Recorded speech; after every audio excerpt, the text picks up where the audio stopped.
Hello, my dear listeners. Please write in the comments which city or country you are listening to us from. And don't forget to subscribe and like. Enjoy listening. The rain drummed on the roof of the stolen car as Michael Rodriguez and Vincent Diaz burst out of the First National Bank in downtown Baltimore.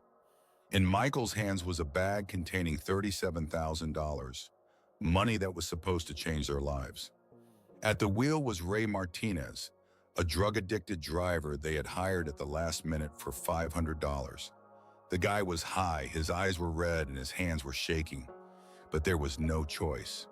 Their regular driver had fallen ill, and the robbery couldn't be postponed. "Step on it," Vincent shouted, jumping into the back seat. Ray pressed the gas, and the car lurched forward. Police cars flashed in the rearview mirror. The bank guard had managed to hit the alarm button. "Faster!" Michael clutched the bag of money. He was 19 years old and thought the whole world was at his feet. Ray turned onto Maryland Avenue, then sharply turned onto North Street. The speedometer showed 80 miles per hour in a 30-mile zone. Ahead, the yellow traffic light started flashing. "We can make it!" Ray yelled. "Slow down, idiot!" Michael shouted. But it was too late. A school bus pulled out from the right, yellow, huge, filled with children returning home from Martin Luther King School. Time slowed down. Michael saw the face of the bus driver, his eyes wide with terror. He heard the children's screams. He saw little faces in the windows. Impact, metal against metal, the sound of shattering glass, screams, silence. When Michael came to, he was lying on the asphalt in a pool of his own blood. Their car was burning nearby. The bus lay on its side with mangled seats sticking out. The firefighters were the first to arrive at the scene. Then the ambulance. Then the police. Michael watched as children were carried out of the bus. Some were crying, others were silent. Some were carried out motionless, covered with sheets. 3 dead, he heard the paramedic's voice. 9 years old, 10 and 11. Ricardo Vasquez, 9 years old. Carlos Mendez, 10 years old. Anna Johnson, 11 years old. Names that would haunt him for the rest of his life. Vincent fled the scene of the accident. Michael was arrested right in the hospital. Ray died on the way to the hospital. The judge sentenced him to 19 years for armed robbery and death under aggravating circumstances. "Your actions led to the death of 3 innocent children," the judge said during the sentencing. "This crime has forever changed the lives of many families." In the courtroom, the parents of the deceased children were crying. Michael remembered the faces of each of them, especially Ricardo's mother, Maria Vasquez. She looked at him with such pain that his soul felt like it was torn in half.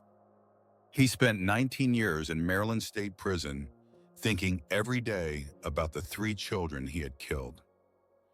Today, the steel doors of Baltimore prison closed behind Michael Rodriguez, with the same cold clang they had made 19 years ago. Back then, the sound signified the beginning of a nightmare. Now it sounded like the final chord of a symphony he never wanted to hear again. In the pocket of his worn prison jacket lay a wooden chess piece. A king, carved by the trembling hands of his cellmate Jimmy 3 days before the guards found him dead in the shower. "Mike," Jimmy had rasped, handing him the piece. "When you get out, be the king of your life. But remember, even kings pay for their sins." Bus stop. The smell of exhaust and asphalt heated by the October sun. Michael pulled a crumpled piece of paper with an address from another pocket. A room in a boarding house on the east side. $27 a day, all he could afford on the re-entry allowance. The world had changed beyond recognition. People walked, glued to their small glowing screens. Cars looked like spaceships. Even the air smelled different. Bus number 14 arrived after half an hour. Michael climbed the steps and froze. The driver was looking at him expectantly. How much is the fare?" 75 cents, card or cash?" "What card?" Passengers began to turn around. A middle-aged woman shook her head with pity. A teenager snickered. "Grandpa, where have you been? The moon." Charm card, buddy. Where the hell have you been for the last 20 years? The driver grumbled. In hell, Michael thought, extending $2 with trembling fingers. In prison, everything was simple. Wake up at 6, breakfast at 7, work at 8. Here, every little thing felt like a quest from a parallel universe. The tenement on Madison Street greeted him with the smell of mold and hopelessness. In the lobby, syringes and empty bottles lay scattered. Graffiti on the walls promised death to various categories of citizens. The manager, a fat man with a beer belly and suspicious eyes, didn't even look up from the television. Deposit $100, rent $750 a month, pay by the 5th. Late by a day, out on the street. Noise after 10, out on the street. Drugs or alcohol, out on the street. Clear, convict? The last word sounded like a slap. Michael silently took the key to room 307. The room was 3 by 4 meters. A single bed with a broken spring, a table that wobbled at the slightest touch, a window overlooking the trash bins. On the wall hung a calendar from 2008. Apparently, the previous tenant forgot to take it down. Michael sat on the bed and took out a wooden king. The figure was the size of a thumb, carved from a piece of wood that Jimmy had stolen from the prison carpentry shop. The word hope was engraved on the crown. Well, Jimmy, he whispered, here it is, my royal residence. The first night, sleep wouldn't come. Every sound made him flinch. Next door, someone was loudly watching television until 4 in the morning. Upstairs, neighbors were arguing. A man was yelling at a woman. She was crying and begging him to stop. Outside, sirens wailed. In prison, there was silence after lights out at 10 p.m. Violators were put in solitary confinement. Here, silence didn't exist at all. But worse than the sounds were the dreams. Every night, Michael saw the same thing, a yellow school bus, the faces of children in the windows, the moment of impact. And always at the end of the dream, a 9-year-old boy with big brown eyes approached him. My name is Ricardo, the child said. Because of you, I will never grow up. Michael woke up in a cold sweat and for several minutes couldn't understand where he was. At 5 in the morning, he gave up and went outside. The neighborhood woke up slowly and reluctantly. Homeless people were collecting bottles near the trash bins. Prostitutes were leaving after their night shift. School children with vacant eyes trudged to the bus stop. Just like me at their age, Michael thought. No one cared what would happen to me. And here's what happened. The first thing, looking for a job. Michael bought a local newspaper at a kiosk and started calling the ads. The construction company, Harris & Sons, was looking for laborers. The secretary, a 25-year-old girl with bright pink nails, was typing something on the computer without looking up. Application on the table. Fill it out and wait. Michael took the form and began to read. Name, address, education, work experience, and then a question that made his hands go cold. Have you ever been convicted of a felony? He checked yes and wrote armed robbery, manslaughter, 19 years. 5 minutes later, he was called to the manager. Mr. Rodriguez? Jim Harris. Have a seat. A man in his 50s with calloused hands and tired eyes. I see you have a complicated past. Yes, sir, but I've served my time and I'm ready to work. Jim read the documents, the wrinkles on his forehead deepening with each line. It says here that children died as a result of the crime. Michael felt a lump rise in his throat. 3 children, an accident during the escape. God. A long pause. Jim looked at the photograph on his desk. 2 children, 7 and 9 years old, smiled at the camera. You see, Mr. Rodriguez, I have 2 little ones myself, and while you may have changed, I can't risk the company's reputation. I understand, sir. I'm really sorry, but no.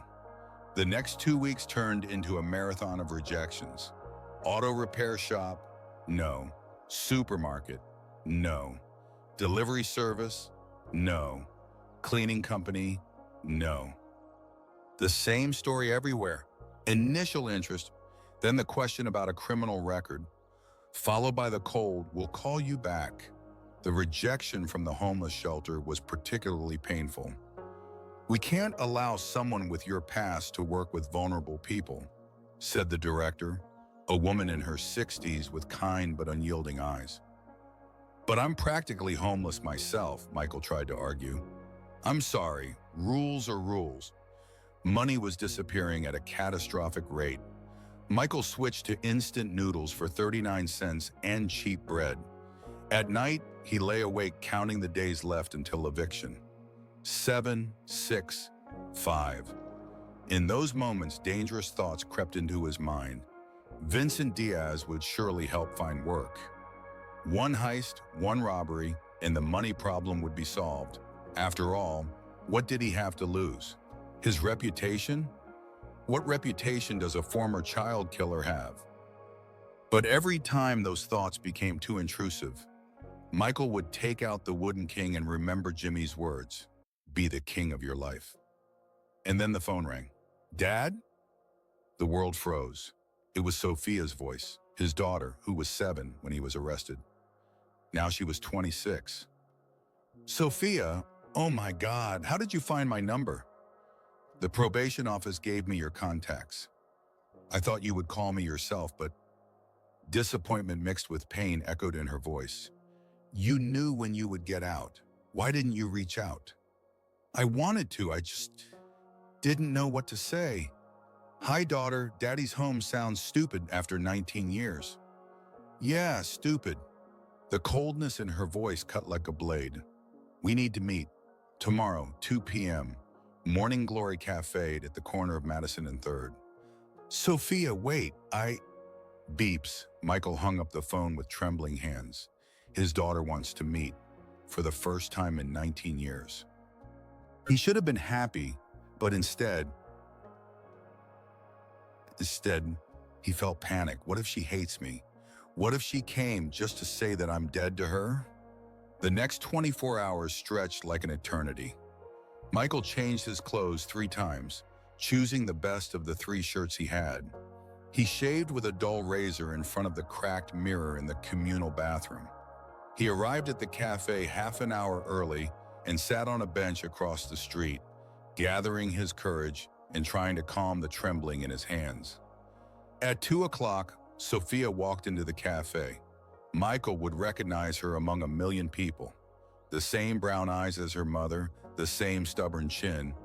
But the girl he remembered had become a woman. Beautiful, but with something very weary in her gaze. Dark circles under her eyes, 2 thin arms, signs of someone who works a lot and sleeps little. "Hi, Dad." No hugs, no smiles. She sat down across from him and folded her hands on the table. Michael noticed that her fingers were yellow from nicotine. "You look great, Sophia." "Thanks, and you've aged." She looked him up and down. "And lost weight. Prison?" "Prison." The waitress brought a menu filled with coffee drink names that Michael didn't understand. "I'll have a latte with oat milk and lavender syrup," Sophia said. "And you?" "Coffee, regular black." When the waitress left, Sophia took a photo out of her bag and placed it on the table. "This is Lucas, your son. He's 17. In the photo, a teenager in an orange prison jumpsuit, dark hair, brown eyes, an angry look, an exact copy of Michael at the same age. But in the boy's eyes, there was not just anger, there was emptiness, indifference to the world and to himself. Where is he? Morrison Juvenile Correctional Facility, 4th time in 3 years. Sophia spoke in a flat, emotionless tone, as if reading a news report. Last time he was caught with $10,000 worth of fentanyl, pure substance not cut. Enough to kill half the city. The coffee suddenly tasted bitter as poison. "Sophia." "What, Sophia?" For the first time, emotions surfaced in her voice. Anger, pain, despair. He doesn't know you. Not at all. To him, you're just an empty line in the documents. And do you know what's the scariest part? He is proud of you. Thinks that being a gangster dad is cool. Wants to be just as cool. Let me talk to him. Why bother to tell him how cool you were? How great it is to rob banks and run from the police? Each word was like a hammer blow. Sophia, I've changed. Really? She leaned forward, and Michael saw the same pain in her eyes that once was in the eyes of parents of dead children. Have you found a job yet? Rented an apartment? Or are you still living on $27 a day in a junky flop house? Michael was silent. Do you know what I've been doing all these years? Her voice grew quieter, but it became even more terrifying. Working at 2 jobs, sometimes 3. As a waitress in cheap diners, a cleaner in offices, a clerk in night shops, so that Lucas wouldn't go hungry, so he would have clothes, so I could pay lawyers every time he got arrested. Tears began to roll down her cheeks, but her voice remained steady. And he still became a criminal. Just like you. Because of the genes, Dad. Because the apple doesn't fall far from the tree. And you know what? Every time I look at him, I see you. And I hate myself for that. That's not true, Sophia. People can change. No, then prove it. She stood up and put on her jacket. Find a job. Get your life together. Become a person that your son can respect, not for prison stories, but for something real, for something good. She headed for the exit, but turned back at the door. Sophia, wait. When will I be able to see Lucas? When you earn the right to be called his father. The door slammed, leaving Michael alone with a photograph of his son and a cooling cup of coffee. Michael sat at the table for another hour, staring at the picture. The boy was a chilling copy of him at 17, the same challenge in his eyes, the same confidence that the whole world owed him something. The same road to nowhere. God, what have I done, he thought. Not only did I kill 3 children, but I also turned my own son into a criminal. That night, the dreams were particularly vivid. Ricardo was joined by 2 other children, Carlos and Ana. They stood around his bed and looked silently. Now your son is following in your footsteps, said Ricardo. How many more children will you kill? Michael woke up in a cold sweat and could not fall asleep again. In the morning, fate threw him a chance. At Sally's bar, where the cheapest joint in the area where beer cost $2 and whiskey was watered down, he was called out. Mikey, damn, you're out. Rico Moreno, a childhood classmate with whom they grew up on the same street. Now he looked like a small but successful businessman. A clean suit, gold watch, confident stride. Hey, Rico. How's it going, bro? How's life on the outside? Rico sat down next to him and ordered 2 beers. Not great. I can't find a job. With your record, that's understandable. The kids died, right? 3. Rico whistled. Tough. Listen, do you want me to help? My cousin Maria works in the school district. They're looking for a janitor at Westside Middle School. They pay little, $10 an hour, but it's clean work. Does she know about my conviction? Mike, it's a school in the toughest neighborhood in the city. They have ex-cons, recovering addicts, and just desperate people teaching there. The main thing is don't kill the kids and come sober. Rico laughed at his own joke, but Michael grimaced. Sorry, bro. Didn't think. No problem. Can you arrange it? I'll call tomorrow. The next day, Michael stood in the office of the principal of Westside Middle School. Melissa Carter, a woman in her 50s with gray hair and eyes that had seen too much, was reading his file. Mr. Rodriguez, I read your case in full. She set aside the thick folder and looked him in the eye. Bank, chase, accident, 3 dead children. Yes, ma'am. I understand that you didn't shoot the guard. I understand that you weren't the one driving. But your actions led to the death of 3 innocent children. She stood up and walked to the window. Do you see that memorial? Michael looked. In the schoolyard stood a small monument with names and photographs. These are the children from our neighborhood who have died from violence in the last 10 years. 23 names. The youngest was 9 years old. She turned around. I have a simple question for you. Do you regret what happened?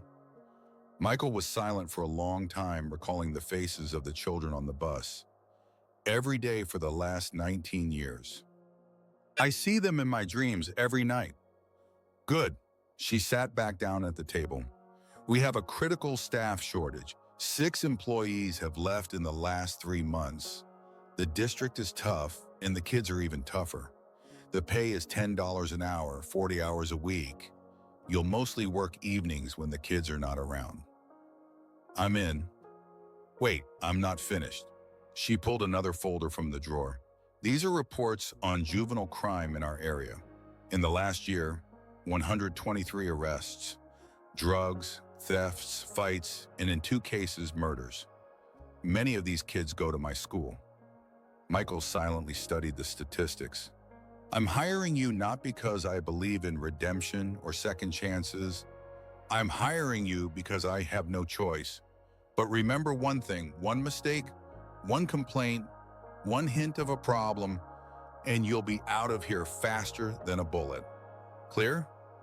Crystal clear, ma'am. Then welcome to the team. You start tomorrow. The first weeks of work passed unnoticed. Michael came to the school at 6 in the evening when all the kids had already gone home and worked until midnight. He mopped floors in classrooms, cleaned toilets, wiped down boards, took out the trash, and washed windows.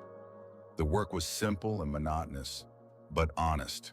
For the first time in 20 years, he was earning money without breaking the law. Every Friday, receiving a paycheck of $320, he felt a pride he hadn't experienced since his teenage years. Over these weeks, he learned the school like the back of his hand. Hallways with peeling paint and graffiti, classrooms with broken windows taped up, a gym with a leaky roof where buckets were placed when it rained. But the worst was reading what the kids wrote on the bathroom walls. Life sucks. All adults are liars. I want to die. Michael painted over these inscriptions every day, but new ones appeared the next day. They are just as lost as I once was, he thought. No one showed them another way. But one Thursday, everything changed. It was the Friday after Thanksgiving. Ms. Carter approached him in the hallway while he was scrubbing the floors. Mr. Rodriguez, I have an emergency. I'm listening. Ms. Johnson is sick with the flu and there's no substitute until Monday. And I have an important meeting with the trustees in half an hour. Could you watch the correction class for the last period? Michael felt something tighten in his stomach. What kind of class is that? Teens with behavioral issues, fights, drugs, thefts, truancy, those who don't fit into the regular program. She sighed. Basically society's outcasts, to be honest. Just make sure they don't kill each other. The school bus will pick them up in an hour. What am I supposed to tell them? Nothing. Give them some assignment and sit. The main thing is not to leave them alone. The door to classroom 213 looked like the entrance to a war zone.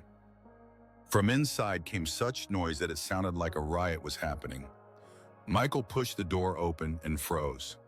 10 teenagers aged 14 to 17 were creating absolute chaos.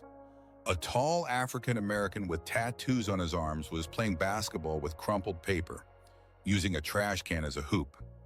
A freckled redhead was playing poker with 2 girls for real money. Crumpled bills were on the table.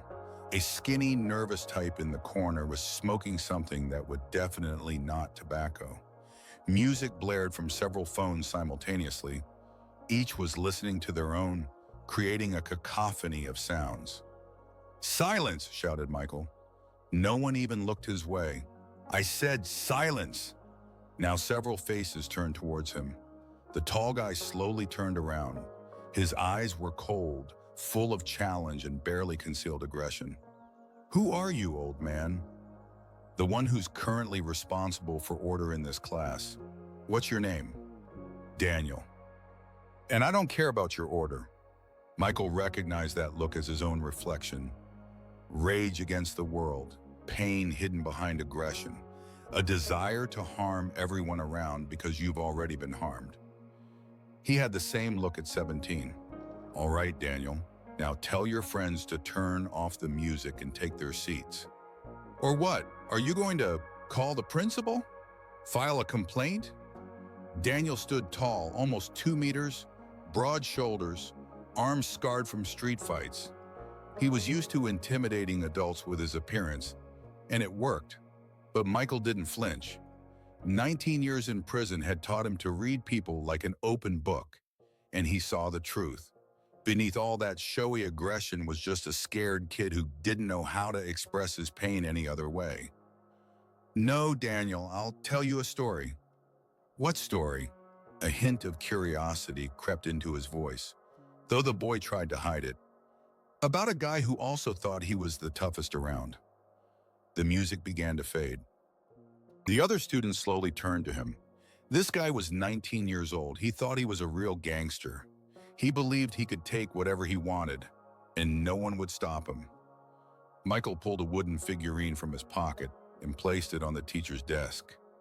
He decided to rob a bank. It seemed like easy money, but everything went wrong. A guard tried to stop them. His accomplice shot. They ran to the car, but the driver was high and crashed into a school bus at full speed. The classroom fell silent as a grave. Even the guy smoking in the corner extinguished his cigarette. 3 kids died, 9, 10, and 11 years old. Ricardo Vasquez, Carlos Mendez, Anna Johnson. The red-haired boy put down his cards. And what happened to that guy? 19 years behind bars. Every night he saw the faces of those kids in his dreams. He missed his daughter's childhood and the birth of his son. And when he got out, it turned out no one wanted him. Is that about you? Asked one of the girls, a dark-skinned girl with intelligent eyes. About me. My name is Michael Rodriguez, and I'm a child killer. A long, heavy silence. And why did you tell us this? Daniel asked. The aggression in his voice shifted to caution. Because I see the same rage in your eyes that I had, the same desire to harm the world that harmed you. Michael scanned the classroom, and I want you not to repeat my mistakes. What are we supposed to do? Asked the skinny guy who had been smoking. We have no choice. We're from the ghetto. Here, you either deal or starve. There's always a choice. The question is whether you have the brains to see it. Michael lifted the wooden figurine. Do you know what this is? Chess, Daniel muttered, a game for nerds and old-timers. For nerds? Michael couldn't help but smile. Do you know how much the best players in the world earn? Magnus Carlsen made $15 million last year. More than many football players. Lies. You can check online. And do you know why chess players earn so much? The red-haired boy leaned forward. Why? Because chess isn't just a game, it's a workout for the mind. The ability to think 10 moves ahead. The capacity to calculate the consequences of every decision. So what? Asked the girl. So these skills work not just on the board, but in life. In prison, the most respected inmates are those who can play chess, because it's the only war without blood. The only place where you can win using only your brains.